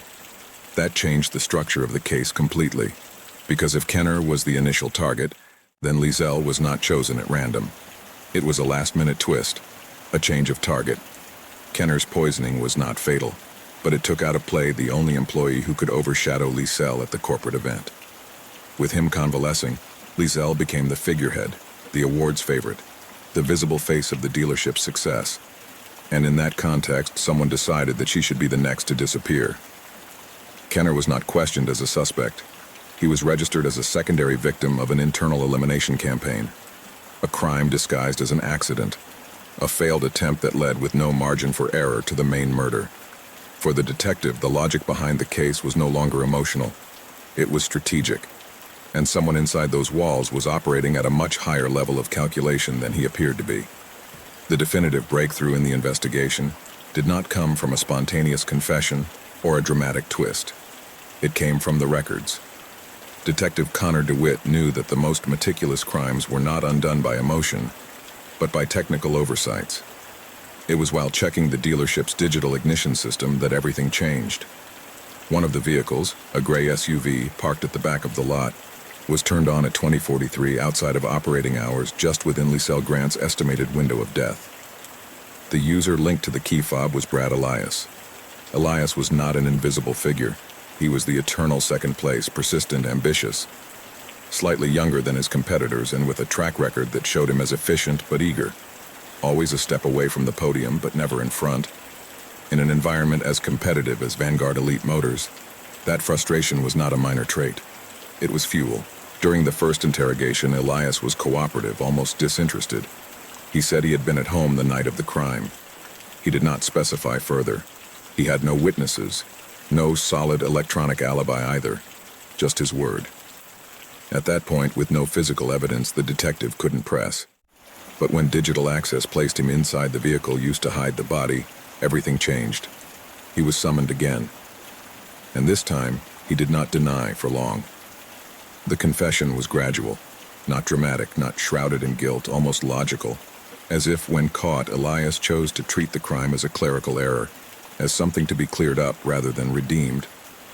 He began by talking about James Kenner, his direct sales competitor, the natural leader of the team, admired by customers, untouchable by management. Elias watched him like someone studying a wall, knowing that to move forward, he had to break it down. Kenner, without knowing it, became his target. Elijah did not want to kill him. He said it several times. He just wanted to take him out of play. A few days, a week, enough time to take advantage of his absence and stand out. For that, she prepared a homemade soup with a substance purchased online. Something that wouldn't kill but would affect his digestive system. And he succeeded. Kenner was hospitalized. He left the field free. But then, along came Liselle Grant. With Kenner gone, she moved up naturally, unbidden, with a glow of her own. She was selected to represent the dealership at the corporate cocktail party. Elias, once again, was left behind. He didn't blame her for that. Until he discovered that Liselle knew. She said she found by accident a container with traces of the substance he had used to poison Kenner. She confronted him, not with outrage, just firmly. She told him she would talk to management, that he couldn't allow something like this, that what he had done was a crime. That's when, in his words, it all went out. She was walking through the dealership parking lot. She had returned late to prepare for a delivery. Elias was already there. He had disconnected the alarm. She knew it didn't work, but she avoided it anyway. She grabbed the keys to an available SUV, started the engine, and waited in the shade. When Liselle passed in front of the vehicle, she accelerated. She did not stop. She did not hesitate. The impact was direct. She fell immediately. She didn't scream. She had no time. She died instantly. Elias did not know what to do. He panicked, but he didn't run away. He acted coldly. He took the body. He wrapped it in a maintenance blanket. He carried it, alone, to the trunk of a sedan that had not yet been logged into the system. He closed the lid. He drove away. He thought the body would not be discovered for days, that he would have time to build a story, that if they wouldn't talk about poisoning, they wouldn't talk about murder either. But it all fell apart with a simple trunk opening the following Monday. The crime scene, which seemed like a closed enigma, was nothing more than the final stage of a chain of errors. The murder was a cover-up. The cover-up was a reaction to fear. Fear, a direct consequence of pressure, and pressure, the constant norm in that dealership. Elias was not a psychopath. He was an ordinary man pushed beyond his limits by a culture that rewarded aggression and punished mediocrity. But that didn't exonerate him. It made him even more dangerous. He was immediately arrested. His confession was signed. Confirmed by ignition interrogation records, traffic cameras that placed him on the perimeter, and fiber residue in the trunk. He was charged with first-degree murder and attempted aggravated murder. James Kenner recovered. He returned to work, but not at the same location. He was transferred to another, more discreet location. Mia Landon, who had tried to intoxicate Liselle with a few drops in her coffee weeks earlier, was disciplined and removed from the team. Jeff Norwood was released without charge, although his mental stability continued to be monitored. The dealership closed its doors for 3 weeks. When it reopened, it did so under different management. Bonuses were restructured. Cameras were beefed up. The words sales ranking disappeared from the aisles. And in his final report, Connor DeWitt wrote the following: "He did not kill out of hatred. He killed to avoid falling. But in this place, he only fell deeper." Case 5. On February 17th, in the middle of a balmy night in the hills of Bel Air, the Kingsley mansion glowed like a beacon of influence. It was one of those carefully planned parties, where the music was low enough not to interrupt the power conversations, and the waitstaff knew how to move without being seen. Executives, journalists, creative directors, and second-tier celebrities filled the halls under stucco ceilings lit by crystal chandeliers. Outside, the gardens looked impeccable. Inside, the glasses were steadily being filled. No one imagined that, while the conversations flowed with measured elegance, one of the hosts lay dying behind a closed door. Xander Kingsley, son of the founder of the Kingsley International Media Empire, and the visible face of its next generational renewal, was found dead in his private office, a room accessible only by numeric code. The discovery was made by a trusted assistant at the end of the event, when she went to pick up some documents he had to sign. The door was ajar. Inside, Xander was slumped on the carpet, his body leaning to one side, with a dark bloodstain spreading beneath him. He was killed with a metal letter opener precisely inserted under the ribs at a point that did not kill immediately, but guaranteed a slow, progressive bleeding. There was no sign of a struggle, no furniture out of place, not a single piece of paper altered, except for one. A confidential file was missing. A document that, investigators learned hours later, contained a list of employees to be laid off as part of a restructuring. The rest of the office was in order, too tidy, as if the scene had been carefully preserved or simply not disturbed at all, which was even more disturbing. The mansion's security system, normally active 24 hours a day, had been deactivated that night.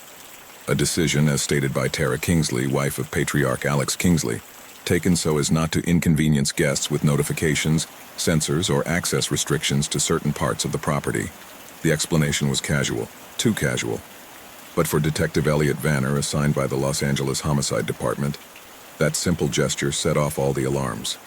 A silent death in a locked room, with a surgically precise wound, during a party full of people accustomed to protecting their image and their interests. It was no accident. It was a message. And those who quit did not do so on impulse. He did it because he knew no one was going to stop him. For the first few hours after the body was found, Detective Elliot Vanner avoided focusing on the who. The urgent thing was to understand the who. With Xander Kingsley, that task was not easy. In the eyes of the press, he was a brilliant figure, charismatic, educated at top universities, and the driving force behind the digital transformation of Kingsley International, the media conglomerate founded by his father, Alex Kingsley, 5 decades earlier. But inside, Xander was not just the founder's son. He was a force in motion, and not everyone was comfortable with the direction he was taking. At 45, he held a high position in the company structure, but not the top. That still belonged to his father. And according to confidential emails recovered from his office, Xander planned to wrest control from him in a matter of months. Not with violence, not with scandal, but with corporate strategy, a board vote, a change in internal bylaws, a new direction promised to younger investors. He was also drawing up a list of massive layoffs, part of an aggressive restructuring that would affect more than 100 employees at different levels. That document was the one missing from his desk. It wasn't among the physical files, or in the cloud, or in his corporate mail. It had disappeared, and with it, the most direct lead to a possible motive. In the family, the portrait was even more complex. Xander was Alex Kingsley's oldest son, and brother to Ethan Kingsley, the younger, always more discreet, more submissive, more invisible within the business. Unlike Ethan, Xander had grown up under the expectation of continuing the legacy, but without his father's formal permission. That made him determined, but also calculating. His decisions were rarely impulsive. His style was surgical, and that in a family like his was not easily forgotten. He had a teenage daughter, Ashley, from a dissolved marriage. He had a close, if fragmented, relationship with her. He had tried to keep her away from corporate affairs, at least for the time being. For the Kingsley family, his death was, on the surface, a shock. But in informal interviews, Vanner noticed an odd pattern, the absence of real surprise. No one burst into tears. No one demanded to know more, just restrained glances, measured expressions as if everyone knew or sensed that something was bound to blow up sooner or later. The place where the crime occurred also spoke, his private office inside the mansion. Locked, tidy. No signs of violence, only a precise wound, clean, deadly in its slowness, and the absence of the only document that could turn him into an enemy inside his own home. For Vanner, the scene was not an endpoint. It was the beginning of a deeper story where the motive was not emotional but structural, where the betrayal was not motivated by a moment but built over years. Xander Kingsley was not killed for what he did that night. He was killed for what he was about to do. Within 3 days of the crime, as interviews with immediate family members continued to unfold at the tense, measured pace Vanner knew well, an outside name appeared on a voice memo stored on Xander Kingsley's corporate phone. The message was brief, just one sentence. "What you're about to do will unleash something you can't control." The voice was recognizable. Brett Stiles, founder and spiritual leader of the Visualize organization, a group that presented itself as a personal growth network, but which for years had been investigated for psychological manipulation, tax evasion, and sectarian practices disguised under discourses of self-improvement. His public presence was controlled, but his influence was felt in high-level financial, social, and political circles. He was an uncomfortable figure, charismatic and difficult to touch. The bond with Xander was not personal, but it was up front. A week before his death, Xander had authorized a series of investigative journalistic articles to be published by the Kingsley Group's flagship newspaper.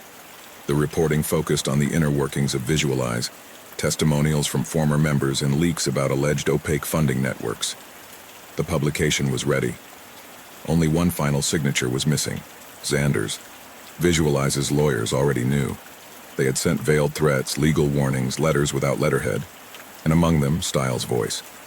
That's why, as we began to build the list of suspects, Brett Stiles immediately came to the fore. Not just because of the message, but because of what he represented. A power outside the Kingsley household, with resources, motivation, and precedence for covert pressure. But as Vanner reviewed the facts, one thing became clear. Stiles was not present at the mansion the night of the murder. He was not invited. He had no personal ties to the attendants. He did not access the property.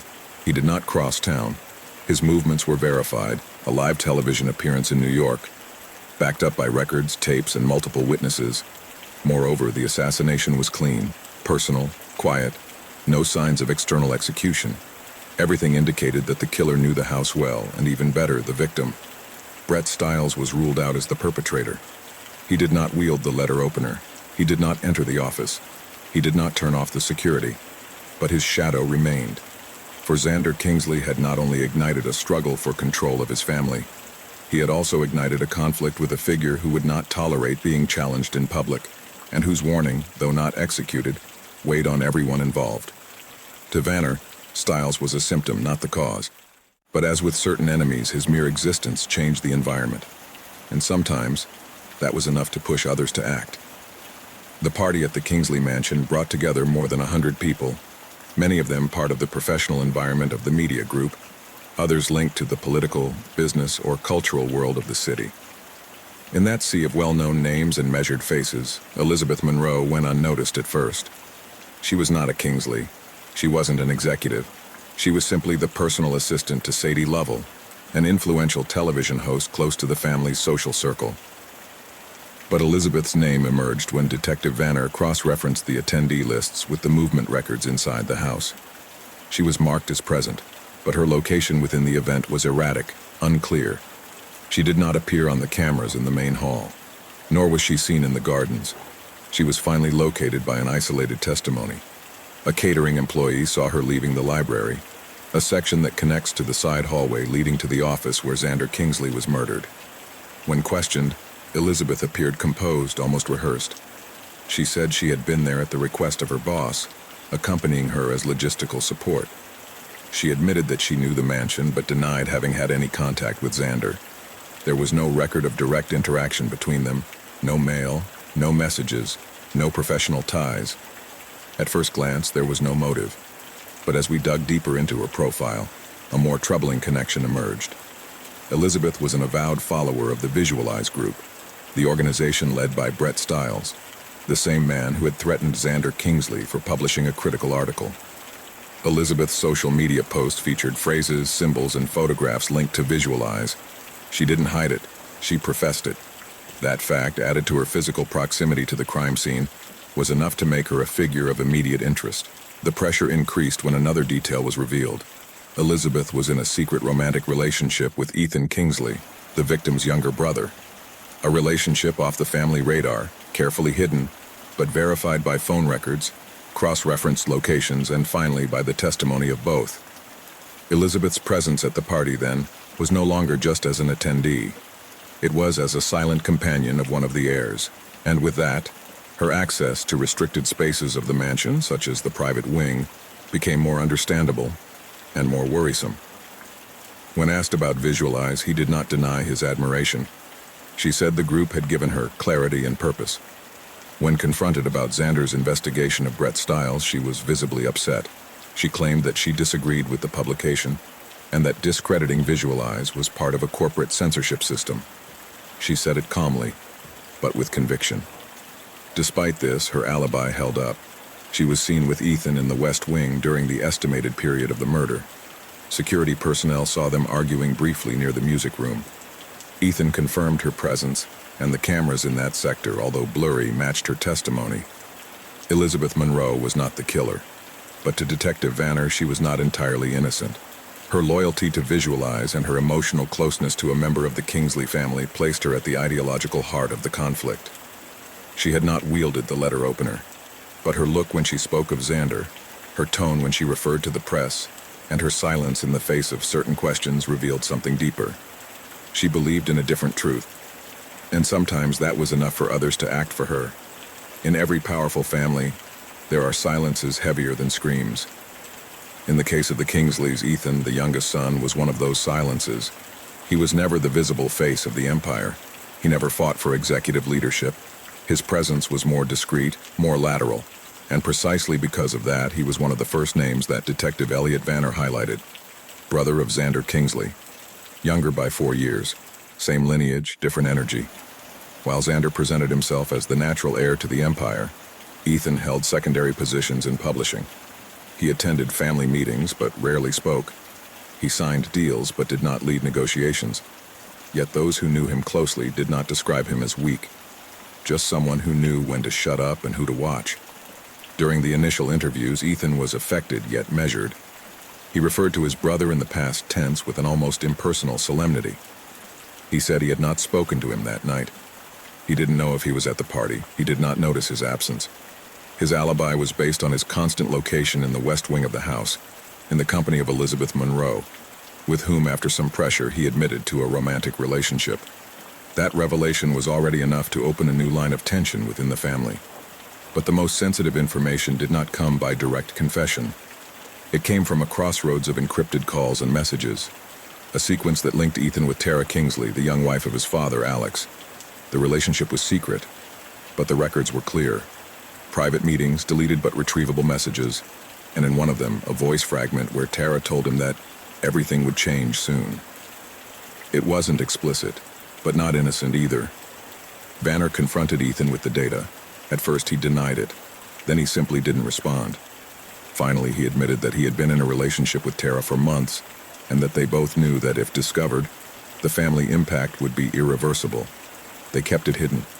They feigned cordiality in public, but the tension was constant, especially with Xander, who, according to Ethan, suspected something and had begun to watch their movements discreetly. Xander wasn't just the older brother. He was next in line to officially run the Kingsley group. If he succeeded, he could have banished Ethan from the family business, ruined any chance of formalizing his relationship with Tara, and controlled the father's financial decisions with even more authority.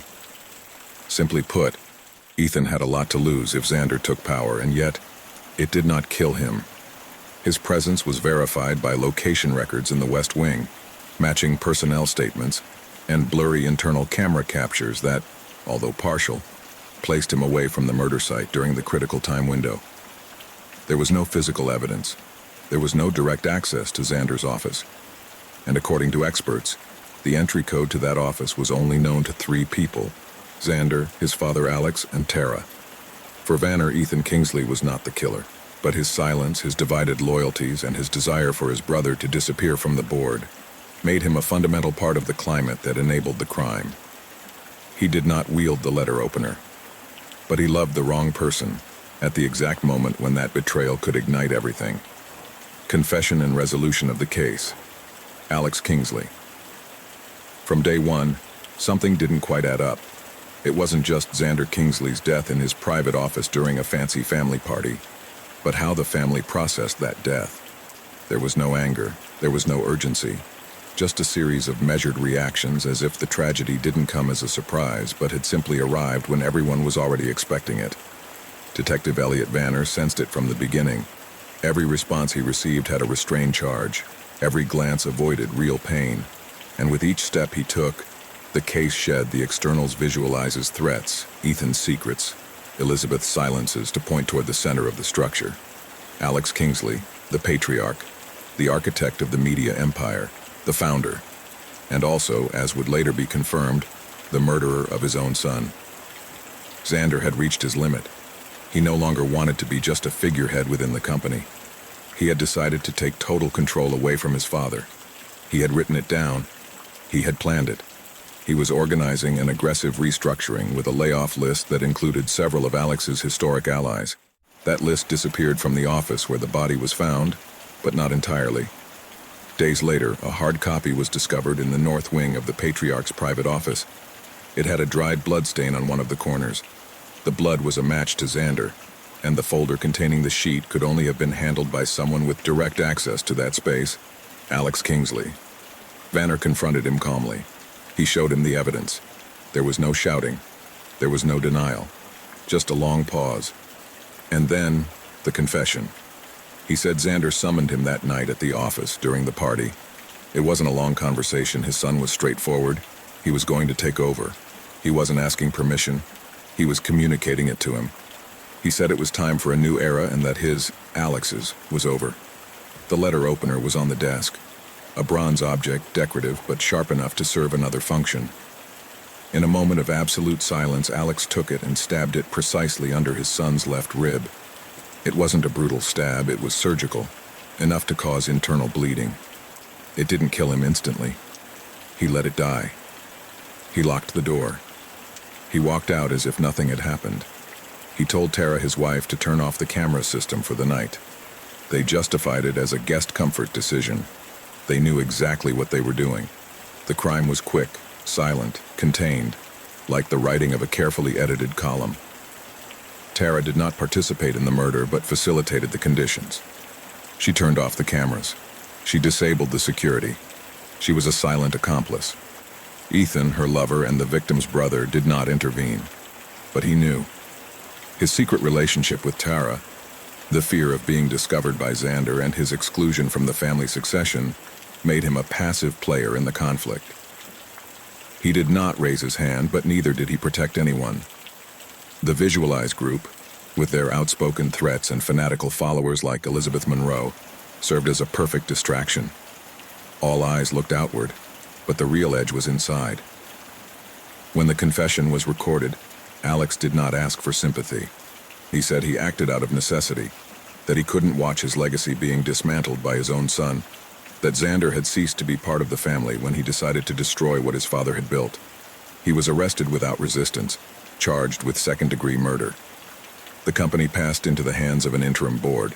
Tara disappeared from public life. Ethan quietly resigned. Elizabeth was disassociated from the media environment after her exposure as an active Visualize supporter. The name Kingsley no longer shone. Only the echo of a surname laden with power, and blood remained. Elliot Vanner closed the case without glory. No headlines, only with a handwritten sentence in his personal notebook. She didn't kill him to protect herself. He killed it so he wouldn't become invisible. Case 6. In the early morning hours of April 14th, under a sky still covered by fog, a routine park ranger found the lifeless body of a man on the shores of Pine Hollow Lake, within the nature reserve of the same name. The area was closed to the public at night due to strict environmental regulations. The silence that dominated this normally serene landscape was broken by the eruption of something that should not have been there.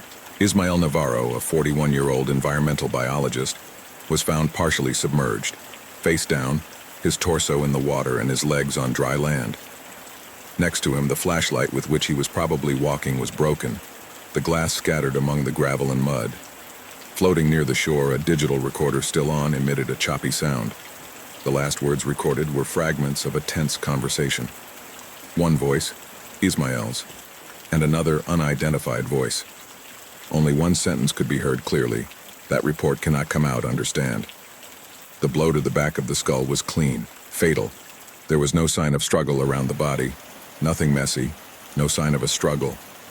Just broken branches near an old abandoned bird observatory, hidden in the underbrush about 30 yards from the scene. The rest of the area was apparently calm, as if everything had happened with the same coldness with which the fog covered the trees. Recent tire tracks found next to the jetty indicated that someone had arrived and left by land, although there were no cameras and no recorded access. No one was supposed to be there. No one, except Ismael. For local authorities, the case was transferred to a special division.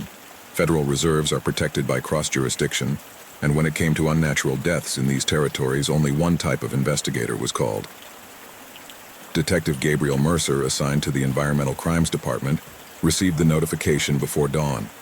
He had worked similar scenarios before: conflicts between environmentalists, corporations, covert mining projects, and invisible crimes that ended in silent bodies on protected land. And when he saw the first image of the case, he knew this was no accident. It was a message disguised as a warning. Detective Gabriel Mercer arrived at the Pine Hollow Reservation at dawn. It wasn't the first time a body had turned up in a wilderness area in federal custody, but something about this case carried a different weight. Not because of the violence, which had been swift, precise, and silent, but because of the type of man who had died. Ismael Navarro, 41 years old, environmental biologist with a solid reputation in the field of aquatic ecosystem conservation. Graduated with honors, no scandals, no personal or academic deviations, had worked on multiple federal conservation projects before joining a private firm to lead an environmental impact study in the Pine Hollow Lake area. The study was tied to a potential real estate development on the periphery of the preserve, the kind of project that promised jobs, investment, and collateral damage. Navarro was not a romantic idealist, but he had a professional ethic that was recognized even by those who did not share his vision. Demanding, meticulous, and with a non-negotiable approach to data integrity. So when he began to show signs of discomfort with the progress of the report, those who knew him knew something was wrong. In the weeks leading up to his death, according to email records and conversations with colleagues, Navarro had expressed reservations about certain key data that he claimed had been manipulated or intentionally ignored. Reports that downplayed the project's impact on vulnerable species, altered measurements, omitted photographs, all in the name of progress. It was not the first time that an environmental report became a battleground, but this time Navarro did not limit himself to recording his disagreement. He began documenting it in a personal journal, a field notebook he carried with him at all times. He used it to record inconsistencies, cross-reference notes, and even keep voice recordings as backup. That notebook did not turn up at the crime scene, nor was it in his cabin. It was missing. Personally, he led a discreet life. Divorced, no children. He maintained regular contact with his younger sister, with whom he spoke almost daily. He lived alone in a cabin within the boundaries of the reserve, authorized by the resident researcher program. His routines were predictable. He did not drink. He had no history of depression, but according to his sister, he was different in recent weeks, more tense, quieter, as if he knew he was stepping over a line he shouldn't cross. In the last conversation they had, the night before he died, she noticed something strange. Ismael told her there was something he needed to deliver to her in person, an envelope, a just-in-case something happened to him endorsement, but he never got around to sending it. In the police file, Navarro's profile looked like that of a witness, not a victim, a man who knew too much and refused to ignore it. To Mercer, that was the key. It had not been a robbery. It had not been an argument. It had been an adjustment, a precise elimination, silent. Someone wanted Ismael Navarro to stop writing, and they made sure he didn't do it anymore. Edward Cardenis's name came up before the preliminary autopsy report was completed. not by chance nor by hearsay. It was the kind of name that was already present before the crime occurred, someone whose presence gravitated around the main conflict, 55 years old. Local businessman with a career built on real estate development in semi-rural areas. Representative and public figure of the Pine Hollow Estates Consortium, the group behind the ambitious urban development project on the outskirts of the reserve, a luxury housing complex with golf courses, ecotourism trails, and private access to the lake, all framed under an aesthetic of sustainability carefully designed to appear respectful of the environment. To obtain the necessary licenses, the consortium had hired the environmental consulting firm where Ismael Navarro worked. The report he led was the last piece of the puzzle. Without that report, there was no construction permit. Without a permit, there was no project. And without a project, there was no return on the investment of more than $60 million. Cardenas' first statements were clean, polite, protocol. He said he was shocked by the biologist's death, that he admired him, that they had worked well together. But behind his measured phrases, Detective Mercer identified something else: restrained discomfort. According to communications records, Ismael and Cardenas had had a tense meeting a week before the crime. The biologist had rejected pressure to water down the report's findings. He had made it clear that certain facts could not be ignored. The impact on aquatic biodiversity was significant, and approving the project under those conditions was a direct violation of federal regulations. The conversation ended with a sentence recorded by the consortium secretary. "Navarro doesn't understand how this works, and if he doesn't change his tune, he's going to end up blocking everything." That was enough for Cardenas to become a suspect. His alibi was partially solid. He claimed to have been at a dinner with investors in the city on the night of the murder. Some witnesses confirmed his presence until about 10 p.m. Then, according to him, he returned home. Alone, no companions. There were no traffic cameras that recorded him on the rural road leading to the reserve, but neither was there evidence that placed him far from it. When he was formally questioned, he showed no signs of nervousness. His speech was professional. He denied having directly pressured Navarro. He said that the report was only one of many, and that the project did not depend on a single document. But his movements after the crime indicated otherwise. The day after the body was found, Cardenas called the consortium's directors to warn them that there would be delays, and that they should neutralize any leakage of the report. That didn't sound like the reaction of someone surprised by a death. It sounded like the reaction of someone who knew exactly what had been lost. For Mercer, there was no direct evidence, no fingerprints, no recordings. But there was something even clearer, a motive strong enough to justify the crime. Edward Cardenas had money at stake, power at stake, and one man with ethics and integrity blocking his way. That, in the real world, is sometimes more than enough. During the first 48 hours of the investigation, the figure of Marcella Vaughn remained under the radar. Her name appeared on the team's organizational chart as an environmental engineer attached to the study led by Ismael Navarro. They had worked together for almost a year, collecting data on the aquatic biodiversity of Pine Hollow Lake and the ecological viability of the environment. In her early testimony, Marcella was devastated. She said that she admired Ismael, that she trusted his technical leadership, and that they were both committed to scientific truth. She did not try to hide the professional strain they had been under in recent weeks, but attributed it to the usual stress of any final delivery. It was believable. His tone was that of someone mourning a loss. But in reviewing the team's internal records, Detective Gabriel Mercer noticed something strange. 2 of the water quality samples Marcella had signed for had irregularities. The dates did not match the field days, and the results were glaringly inconsistent with the team's general observations. A cross-check confirmed the suspicion: they had been tampered with. It was not a technical error. It was a deliberate manipulation. When asked about this anomaly, Marcella hesitated.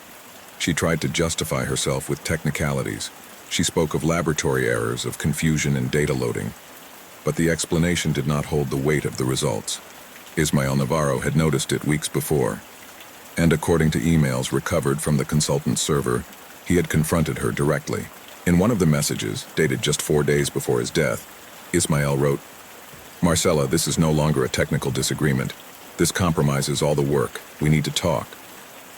There was no response recorded. According to a colleague, the conversation did occur. In private, it was brief, intense. Ismael told her that if she did not correct the results, he would report it directly to the company's ethics committee. Marcella apparently said nothing. She just left. Her alibi for the night of the murder was weak.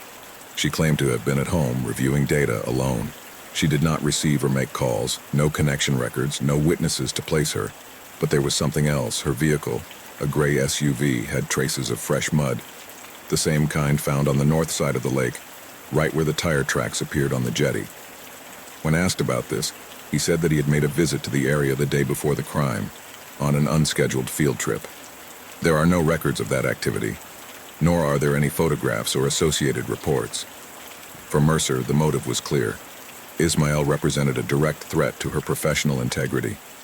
If she denounced the manipulation, Marcella would not only lose her position, but also her license and her career. But beyond the fear, it was the feeling of betrayal that weighed heavily. They worked together. They trusted each other.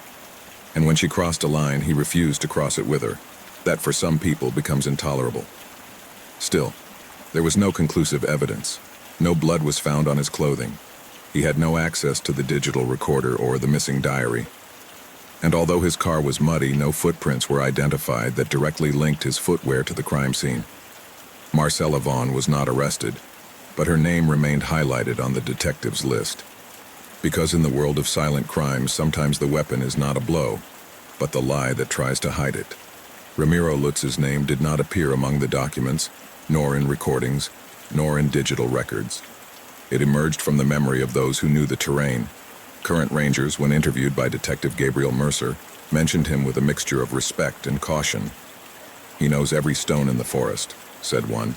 "But something about him changed since he retired," added another.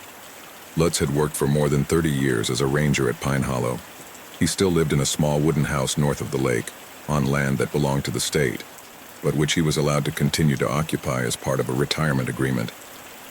Since then, he had an ambiguous relationship with the researchers and technicians who came to the reserve. He collaborated if he trusted them, and he distrusted them if he felt they were outsiders. For almost a year, I had collaborated occasionally with Ismael Navarro. He shared with him information on bird migrations, wildlife movements, and historical data on changes in the ecosystem. But according to several witnesses, that relationship became strained in recent weeks. The root of the conflict was the real estate project. Lutz believed that any scientist working with an urban development consortium was sold out. He said that nature was not defended with reports, but with clear boundaries and people willing to uphold them. A week before the crime, as recounted by a ranger in training, Ishmael and Lutz had a heated argument near the old bird observatory. It was the last time they were seen together. What they said to each other is unknown, but since then, Lutz has kept his distance from investigators. When questioned by Mercer, Ramiro did not deny the discussion. He said he was disappointed, that Ismael had changed, that he didn't talk like he used to, that he felt him distant, as if he already knew he had crossed a line. He said it with a bitter tone without drama, like someone who has lost a cause, not just a relationship. His alibi was weak. He claimed to have been asleep throughout the night of the murder. He lived alone. He had no cameras, no neighbors nearby. But his house showed no signs of a night out. The boots were dry, the vehicle with no new tracks, and the fresh mud at the crime scene did not match that of his footpath. Nor did I have access to the kind of technology that disappeared. Neither the digital recorder nor the personal diary. There was no economic motivation. I had no relationship with the consortium, just resentment. A deep resentment against anyone who, he felt, used the language of science to justify the destruction of the place he was sworn to protect. To Mercer, Ramiro Lutz was not the killer, but his hardened gaze, his silence when Navarro's name was mentioned, and the way he avoided details, kept him as a significant figure. Not because of what he did, but for what he embodied. Because in crimes like this, the victim is not always killed by a clear enemy. Sometimes he dies among ghosts, deceptions, and betrayals that are never shouted. The truth did not come immediately. As happens in silent crimes, the answers are not shouted. They seep out in details that at first do not seem to make sense. Mud in the wrong shoe, silence at the wrong time, a distorted audio fragment. The sum of everything that was meant to be hidden. It was at the district forensic laboratory that the final clue emerged. The digital recorder found floating near Ismael Navarro's body, damaged by water, corroded inside, was restored by a specialized technician. And among the corrupted files and the static noise, one phrase remained clear. "If you don't deliver the actual report, I will." The voice was unmistakable. It was Ismael's, serene, determined, facing someone who did not respond but whose breathing could be heard clearly. Beside him, a suspended tension, the kind of silence that precedes final decisions. Detective Gabriel Mercer already suspected as much, but now he had more than intuition. He had an address. Marcella Vaughn was summoned again, this time not as a witness nor as a distressed colleague, this time as a formal suspect. The evidence had accumulated against him. The mud on his shoes matched the composition of the soil in the area where the body was found. Sensors in his car registered an unscheduled stop near the abandoned observatory during the early morning of the crime. And, most importantly, small droplets of dried blood were found in the back of the trunk of his vehicle, invisible to the naked eye but irrefutable in the lab. She denied it, once, twice, until she was presented with the audio. He did not scream. He didn't break down. He just looked down and exhaled, and in that gesture the whole wall crumbled. He confessed. She said that she had gone to the lake that night to talk to Ismael. She knew he planned to deliver the original report, the real one, the one containing the unmanipulated data. Ishmael had discovered her alterations in the water samples at 2 key stations. She had done it out of desperation, she said. She feared losing her position, her prestige, everything she had built. She had given in to implicit pressure, not from employers, but from fear of being irrelevant. She tried to talk him out of it, to wait, to think it over, not to sink her. But Ismael did not back down. He told him once again that he was not willing to keep quiet, that the truth had to be in writing, that it was too late to negotiate. The conversation took place under the fog near the old bird observatory. The place was isolated, covered by branches. No witnesses, only trees and the accumulated pressure. In his words, the blow was not planned. He grabbed his metal flashlight with a trembling hand, and on impulse, hit it on the head, just once, quickly, abrupt. He didn't know how it happened, only that, after the impact, Ismael fell to the ground. He remained motionless. He thought he was dead. He panicked. She thought about running, but she froze. Minutes later, he dragged his body to the shore of the lake, intending to simulate an accident. He partially submerged the body, letting the water wash away the traces. He took the tape recorder, which had been left on the ground after the fall, and threw it into the water, unaware that it was still recording. He buried the flashlight near the observatory behind an oak tree, using a branch as a makeshift tool. Then he drove back home without looking in the rearview mirror. For days, she kept silent. She was affected. She attended meetings, she gave interviews to investigators, and every word she said was one more layer over the body of someone she had called a colleague, a friend, maybe something else. But the truth is not buried with declarations. The earth of the lake returned everything: the flashlight, the tape recorder, the mud on his shoes. She was arrested without resistance, charged with aggravated manslaughter. The court determined that, although the blow was not premeditated, the subsequent actions hiding the body, eliminating evidence, simulating an accident, aggravated the act. She was sentenced to 18 years in prison. Ismael's diary, which disappeared after his death, was never recovered. It presumably contained a complete record of the irregularities. But what could not be recovered in words was confirmed by science. The actual report was reconstructed by the forensic team and submitted as evidence. The real estate project was suspended. Pine Hollow remained a closed reserve with no development. In his latest report on the case, Gabriel Mercer wrote, "Ismael died for telling the truth, Marcella for denying it. The lake saw it all, and finally she gave it back.